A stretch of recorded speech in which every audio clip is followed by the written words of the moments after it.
guys, it's Reagan and welcome back to another video. Today's video is going to be my end of the year TBR. I honestly cannot believe that 2023 is almost over. I feel like I'm in a bit of a denial about it, and transparently I feel like I've got to get my game face on with the books I plan to read before the end of the year. Namely because I have definitely read some books this year that I've loved, but I feel like there's definitely some openings for my end of the year favorites books list, so I feel like I really want to focus on books I think could like knock it out of the park. Like no more messing around. If I don't think the book could be a 5-star read, like absolute life changer, I need to save it for another day. So with that in mind, this stack of books is basically books I think I could possibly love, and books that I think could definitely make my list for the end of the year. But without further ado, let's go ahead and dive right into my end of the year TBR. So the first book that's on my list is Ancillary Justice by Ann Leckie. I have heard literally fantastic things about this series ever since this author started writing it. I will say there are now new covers for this series that I'm quite drawn to, but I'm gonna hold off the possibility of replacing them until I actually finally pick this series up. I do also believe that every book or many of the books won the Nebula and Hugo Award, which also makes me very, very curious to pick them up. I feel like I always have great success reading books that were nominated for that particular like award sequence, so that is another reason why I think I'm going to love it. The setup and synopsis of this book, I'm not gonna lie, is a little bit vague, but from what I can glean, I'm also really intrigued by the setup and synopsis. In this book, we're introduced to our main character, Breg. They are on a remote and icy planet, and they're also just about to wrap up their like quest for vengeance. Once she was the Justice of Torin, a colossal starship with artificial intelligence linking the minds of thousands of soldiers across the galaxy, which in itself sounds very, very interesting. But after one act of treachery, like everything was turned upside down, and now she's on her quest for revenge. I'm just really curious about this. I love books that really make me contemplate like consciousness and humanity and this sort of interconnectedness, especially through like minds and technology. I'm also in a bit of a sci-fi mood too, so I decided to add this to my TBR because I just have a really strong feeling about this one. Next book is another sci-fi option that I'm hoping to read before the end of the year, and that is Insurrection, which is book 2 to the Rosewater series by Tad Thompson. I really enjoyed this author's writing. Obviously, I liked book 1 in the Rosewater series, Rosewater, but I've also read other works by this author. He just has a way of like gripping me with his concepts and his plots. They're always like throwing me for a loop, if you will. The first book was definitely one of the most unique and strangest books I just read all of last year. But this sci-fi series is sort of like a first touch work. In it, we're introduced to a community that basically arose around this sort of alien dome technology that just landed on Earth one day. This obviously kind of altered the path of all governments and society. The arrival of this alien dome kind of turned the entire world upside down. A few things also occurred after its arrival. First and foremost, every year there's kind of like miraculous healings around the dome, which is one of the primary reasons this community even came into existence. And two, there are certain individuals in this world that now have like mind abilities. In this book, we're introduced to our main character, Cairo, who is a Nigerian like government agent, but he was also once a criminal, and he also has these mind abilities. And at the beginning of this book, he basically realizes that others who have this ability are beginning to like disappear one by one. Structurally speaking, this book is not told in order. We're jumping forward and back in time in Cairo's like timeline, and it's so wild, and the sci-fi concepts are also just absolutely fascinating. It's a really cool blend of like science and technology and like new organisms like existing on the planet. I really like the first one. I'm hoping to continue on with this trilogy, which I hear only gets better and better. Next up is a book I'm actually in the midst of reading right now, and I'm really enjoying it, and that is Best Served Cold by Joe Abercrombie. This book has been on my TBR all year. I knew going into this year I wanted to read more books in the Joe Abercrombie universe after finishing the First Law series. I kind of got a bit sidetracked, but I'm finally starting the first standalone novel before the end of 2023, so that's gotta count for something.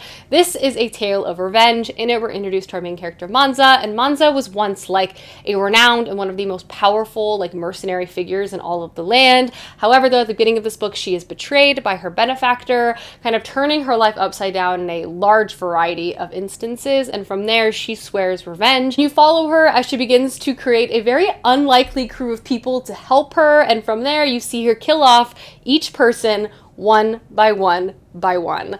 This book is very, very dark. I love the concepts of Joe Abercrombie's series, and I also feel like his character work is some of my favorite in all of fantasy. I think in large part the reason why is because all of his characters are somehow so likable and compelling, and you love reading from their point of view, even though they're horrifying you over and over and over again. His stories are so morally gray, very, very dark, and very, very violent. And this book so far is no exception. But I'm really, really liking it so far, and I'm hoping to finish it before the end of the year, and maybe, just maybe, fitting in one more Abercrombie, but we shall see. Speaking of another fantasy book that I'm also in the midst of that I need to finish before the end of 2023 is Fool's Quest by Robin Hobb.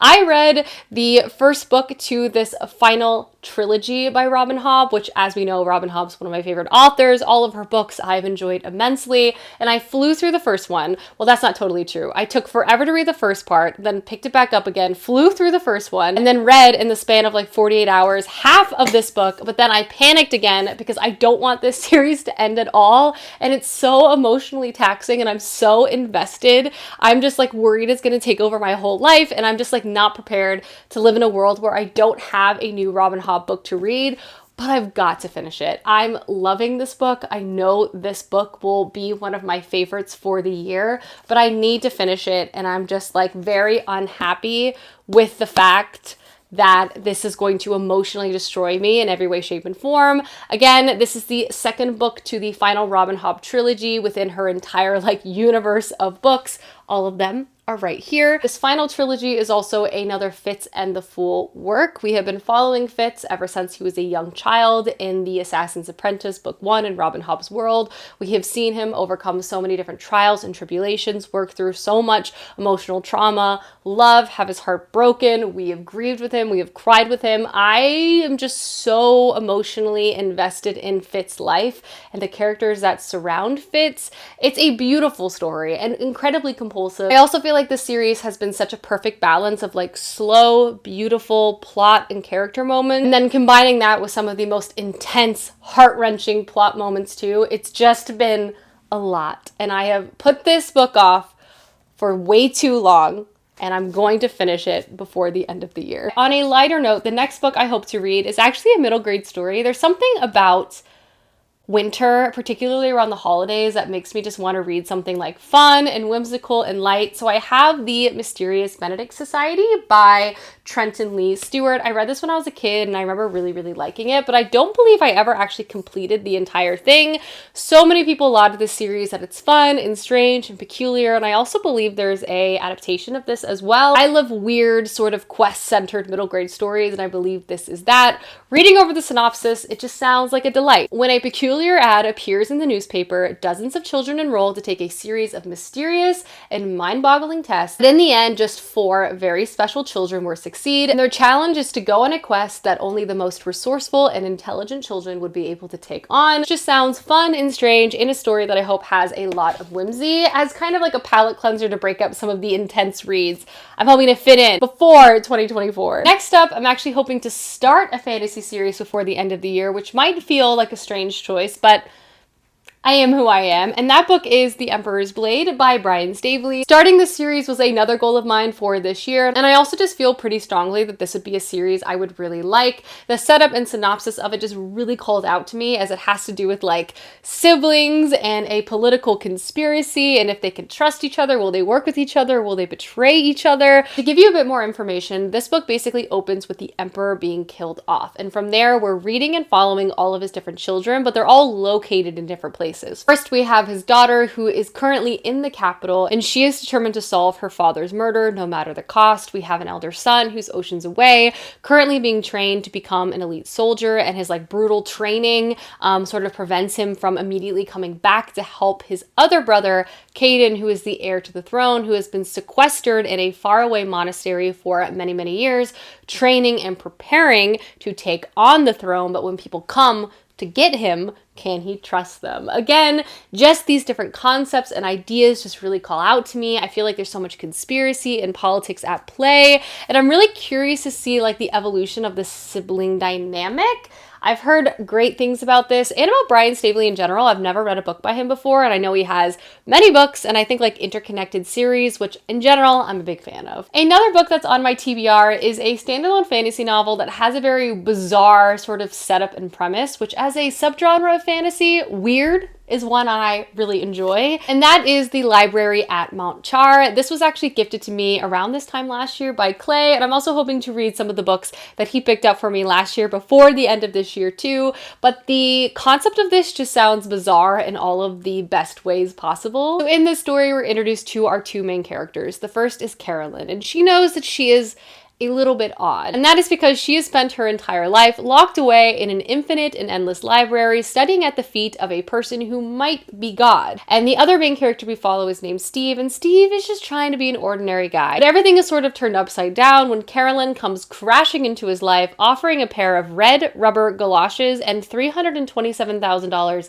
exactly. And from there, Steve is sort of pulled into the politics and the conflict that's surrounding this infinite library. Apparently this is funny and intricately plotted. I feel like it's going to have a perfect balance of like bizarre plot elements with like interesting and compelling characters and beautiful writing. I really feel like this could be a book I would love. I also feel like this book screams like winter reading vibes. Next book that's on my end of the year TBR has literally been on my winter TBR every year for like years and years and years and years. And I need to get to it because I purposely save it for the winter every year because it screams like a perfect winter read for me, and then I don't read it. The book I'm talking about is The Buried Giant by Kazuo Ishiguro, and this is said to be like a twist on a Arthurian legend quest-centered story, and I'm actually thinking I'm going to listen to this on audio as I've heard great things about it, but just like the idea of this just sounds so classic and beautiful, and I feel like it's gonna sweep me away in all of the best ways. Described as strange, savage, and often mysterious, this is a story that centers our two main characters who are parents, and they're basically going on a quest to try to find their long-lost son. Along the way, they have to overcome unexpected and dangerous obstacles. They have to kind of like reevaluate and grab holder to their own relationship, and they also like pick up other people too who join in on their quest, set again in the sort of ancient Britain landscape post-Roman Empire. I just feel like this book is going to be so immersive, and the writing style is going to be so beautiful and visual, and I feel like it's going to be so nature forward. I love quest stories, and I just need to read this. I feel like I am going to love this, and it's annoying to me that I haven't read it yet. Speaking of books I'm annoyed at myself for not having read yet, I also have The Spear That Cuts Through Water by Simon Jimenez. I read 100 pages of this book a few months ago, and while reading those 100 pages, I was thinking to myself that this might be one of my favorite books of the year, that this book was one of the most unique books I'd ever read. I was just amazed, enchanted by the entire thing, and then I proceeded to put it down and not read it, which is ridiculous. So here we are. I am determined to finish this book before the end of the year because I truly am loving this story. The setup and synopsis of this is not as straightforward as it sounds. We are following a god who's been imprisoned within a castle by evil rulers for many generations, and that is how they've been able to maintain their power. However, though, at the beginning of this book, they break out and you follow sort of a quest and journey surrounding them. But the real reason this book shines is the writing style and the concept of how this book is told to us. It's like a layered story within a story within a story within a story, and it's just mesmerizing in every way, shape, and form. I loved, again, the parts of this book I had read, and I'm going to reread it and finish it before the end of 2023. This, I am certain. Next up, I actually have a YA fantasy book on my TBR, and that is The Thief by Megan Wallen Turner. I love this series so much, and I've recently just gotten a very strong craving to revisit and reread the entire series. I actually still have an unfinished book in this series that I really want to get to, probably next year, but before the end of this year, I feel like having the goal of rereading this very short first installment is a very achievable one. This book is cheeky, it's funny, we're following a main character who is a thief, we're going on another quest. Obviously, these story inputs are some of my favorite, but in this book, we're following our main character who basically finds himself in prison at the beginning of the story. And he basically is offered an opportunity to be set free if he leads like a quest of individuals from this kingdom to a place that has like treasure and things that they're basically looking for. So he agrees because he wants to get out of jail. From there, we follow our main character Jen as he accepts and goes on this quest and basically becomes the most annoying nuisance to this group of people that he possibly can. And this book is really just about establishing the world and the foundation for the rest of the series, which is one of my favorites of all time. But just the humor, how clever this narrative and storytelling style is. I love the main character Jen so much. He's one of those characters that is constantly tricking people around him and tricking you, the reader, which I always find to be very satisfying. This is a story that also centers storytelling and myths within this sort of fictional fantasy world, which I love too.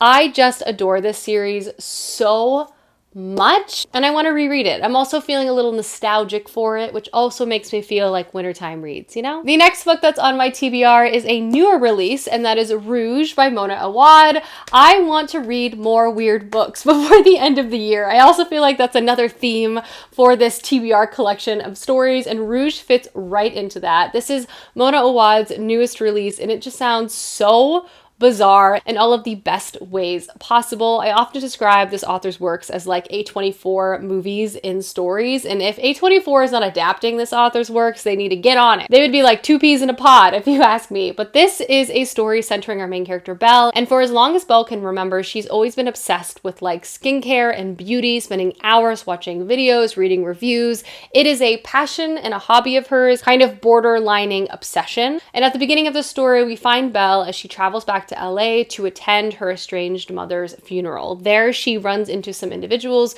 who were part of a organization, or should I say cult, that her mother was also a part of, which is basically a beauty med spa cult, and they invite Belle to come check it out and like try to learn about her mother, who she hasn't seen for many, many years. And that is kind of where the story begins to take us. I mean, a med spa beauty cult? I'm so curious about this.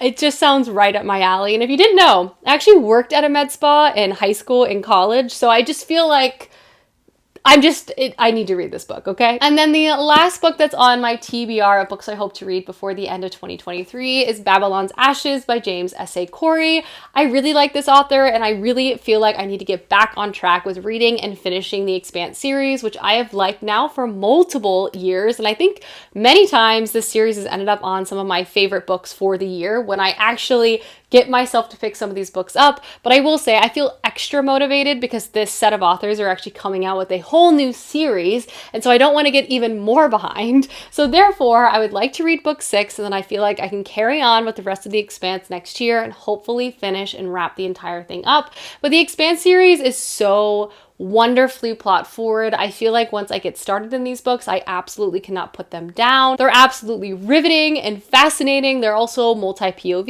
And as I often describe when talking about this series, I feel like why they're so riveting is that they've really mastered the balance of like macro level plot points and then micro level plot points, giving us different plot lines that intermix with one another, but have different levels of stakes, but regardless are still very, very important for all involved. But this series basically opens up with our main character, James Holden. He is a ship captain, and he stumbles upon an unexpected piece of technology, which kind of acts as the spark to a conflict between all of the different powers within this solar system. But the plot really unfolds and escalates in so many different directions, and you're introduced to a large variety of characters along the way.